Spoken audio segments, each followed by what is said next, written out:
ನಮ್ಮ ರಾಜ್ಕುಮಾರ್ ಅವರನ್ನು ನಾನು ಯಾವತ್ತೂ ಮುಂದಿನ ದೋಣಿ ಅಂತಾನೆ ಕರ್ತಿದ್ದೆ. ಯಾಕಂದ್ರೆ ಅವ್ರು ಎಲ್ಲಾ ರೀತಿಯ ಪಾತ್ರಗಳನ್ನು ಮಾಡಿದ್ದಾರೆ.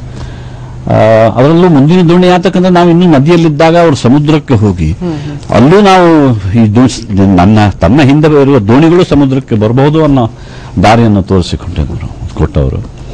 ಹಾಗೆ ಅವರು ಈ ಉದಾಹರಣೆಗೆ ಮೊನ್ನೆ ತಾನೇ ನಾನು ಫುಲ್ ಚಿತ್ರ ನೋಡಿರ್ಲಿಲ್ಲ. ಯಾವುದೋ ಚಿತ್ರೀಕರಣಕ್ಕೆ ಮೈಸೂರಿಗೆ ಹೋದಾಗ ಅವನು ಹುಡುಗ ಬಂದು ಟಿವಿ ಹಾಕಿ ನೋಡ್ತೀರಿ ಸರ್ ಅಂತ ಹೇಳಿದಾಗ ಭಕ್ತ ಪ್ರಹ್ಲಾದ ಇವರು ಇದೆ ನಮ್ಮ ಪುನೀತ್ ಮಾಡಿದ ಚಿತ್ರ, ಅವರ ತಂದೆ ಹಿರಣ್ಯಕಶಿಪು.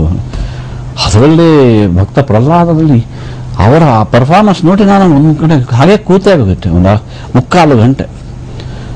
ಆ ಥರ ಪೌರಾಣಿಕ ಚಿತ್ರಗಳು ಆ ನಟನೆ ಅಂತ ನಟನೆ ನೋಡಿ ಒಬ್ಬನೇ ಇದ್ದಕ್ಕೆ ಯಾರು ಇಲ್ಲ, ಅವಾಕ್ಕಾಗೋದು ಎಂಥ ಪರ್ಫಾರ್ಮೆನ್ಸ್, ಎಂಥ ಬಾಡಿ ಲ್ಯಾಂಗ್ವೇಜ್ ಅಂತ ಅನ್ನಿಸ್ತು.